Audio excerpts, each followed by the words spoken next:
محض 2 گھنٹے میں انہوں نے 2 غیر ملکی خواتین کو بازیاب کروا کر 4 ملزمان کو گرفتار کیا ہے، جس کے فوری بعد لاہور پولیس سے یہ سوالات پوچھے جانے لگے کہ انہوں نے محض 2 گھنٹے کے اندر یہ کیس کس طرح حل کیا۔ اسی سوال کے جواب میں بی بی سی سے بات کرتے ہوئے D I G operations Faisal Kamran کا کہنا تھا کہ انہوں نے سیف سٹی کے کیمروں کا استعمال کیا، درجنوں ٹیموں نے مل کے اس پہ کام کیا اور ٹریسنگ کے بعد ان خواتین کو ڈی ایچ اے کے علاقے لاہور سے بازیاب کروا کر ملزمان کو گرفتار کیا گیا، جس میں رضا ڈار نامی شخص مرکزی ملزم ہے۔ پولیس کی جانب سے اس واقعے میں ملوث مرکزی ملزم رضا ڈار کے بارے میں بتایا گیا کہ ان کی پہلی ملاقات ان خواتین سے سنگاپور میں ہوئی اور انہوں نے ان کو کرپٹو کرنسی میں سرمایہ کاری کرنے کی پیشکش کی، جس کے بعد انہوں نے سرمایہ کاری کی اور وعدے کے مطابق منافع نہ ملنے پر انہوں نے دوبارہ خواتین سے رابطہ کیا اور ان کو یہ بتایا کہ اور مزید لوگ بھی ہیں جو کرپٹو کرنسی میں سرمایہ کاری کرنا چاہتے ہیں، جس کے لیے آپ کو پاکستان آنا ہوگا۔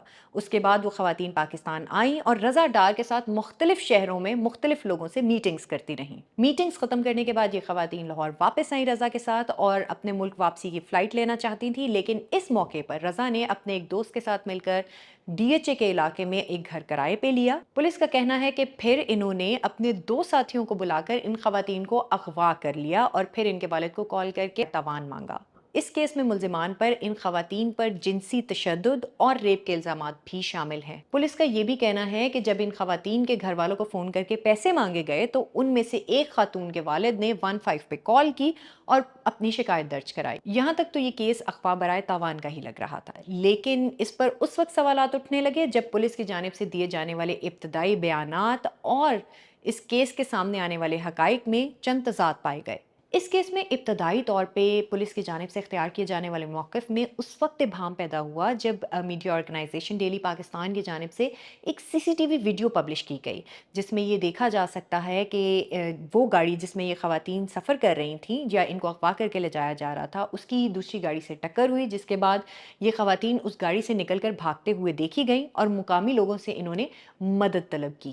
اس ویڈیو کے منظر عام پہ آنے کے بعد D I G operations Faisal Kamran نے ایک پریس کانفرنس بلائی اور انہوں نے اس بات کی تصدیق کی۔ اس کے بعد رضا ڈار جو کہ اس کیس کے مرکزی ملزم ہیں، ان کے بارے میں یہ خبریں آنے لگیں کہ وہ ڈپٹی وزیر اعظم اسحاق ڈار کے نواسے ہیں اور اس بات کی تصدیق بھی پولیس نے پریس کانفرنس میں کی۔ یہ کیس ایک اور تنازع کا شکار ہوا اور یہ تنازع اس وقت کھڑا ہوا جب واقعے کی رات جو غیر ملکی خواتین ہیں ان کا 164 کا بیان ریکارڈ کروانے کے لیے ایس ایچ او نے زبردستی مجسٹریٹ کے گھر جا کر خواتین کا فوری بیان لینے اور اپنے افسران سے فون پر بات کرنے کا کہا، جس کی وضاحت D I G operations Faisal Kamran نے پریس کانفرنس میں دیتے ہوئے کہا کہ اپنے اس عمل پہ انہوں نے نہ صرف معافی مانگی ہے جج سے بلکہ اس کے ساتھ ساتھ ایس ایچ او کو معطل بھی کیا گیا ہے اور اس کے خلاف ایف آئی آر بھی درج کی گئی ہیں۔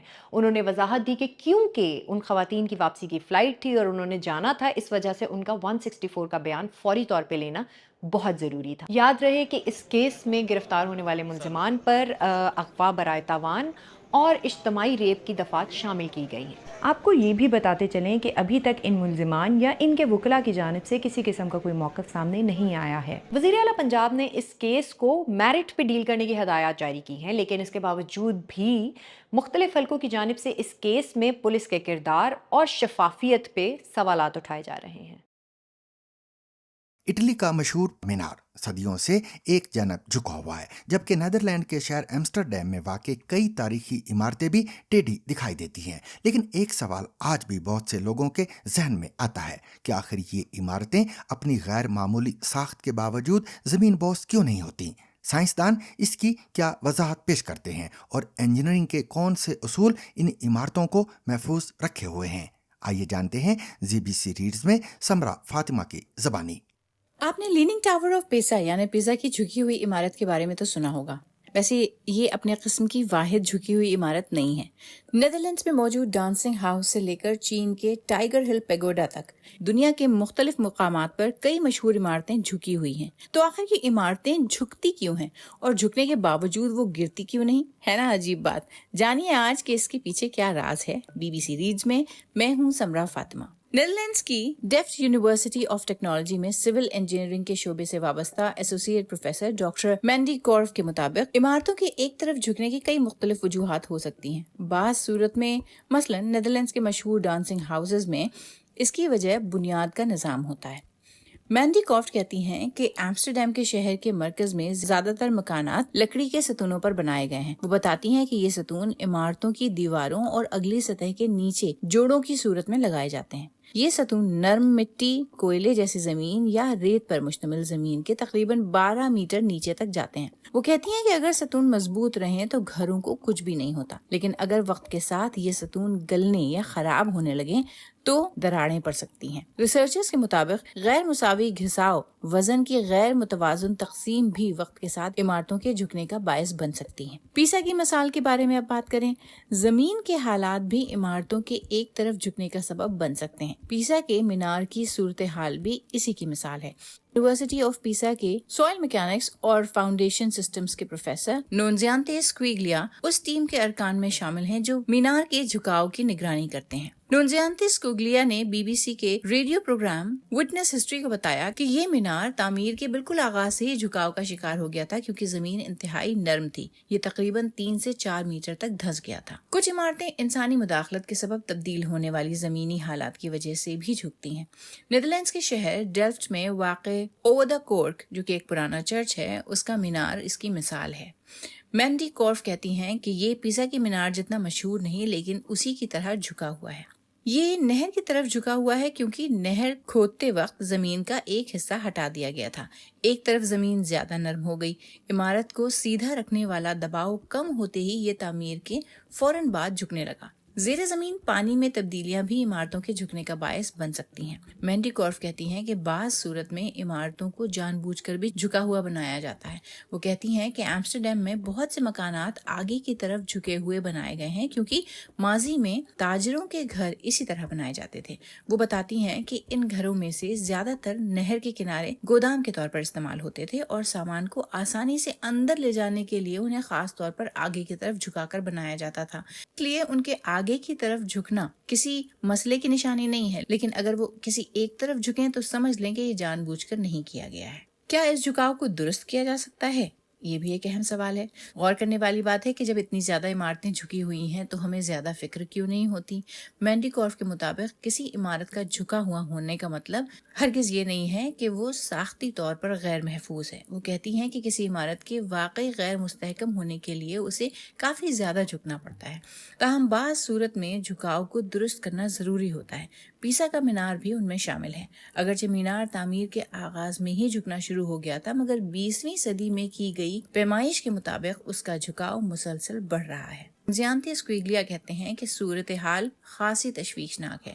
سن 1989 میں اٹلی کے شہر پاویا کے سیوک ٹاور کے گرنے کا واقعہ ایک اہم موڑ ثابت ہوا۔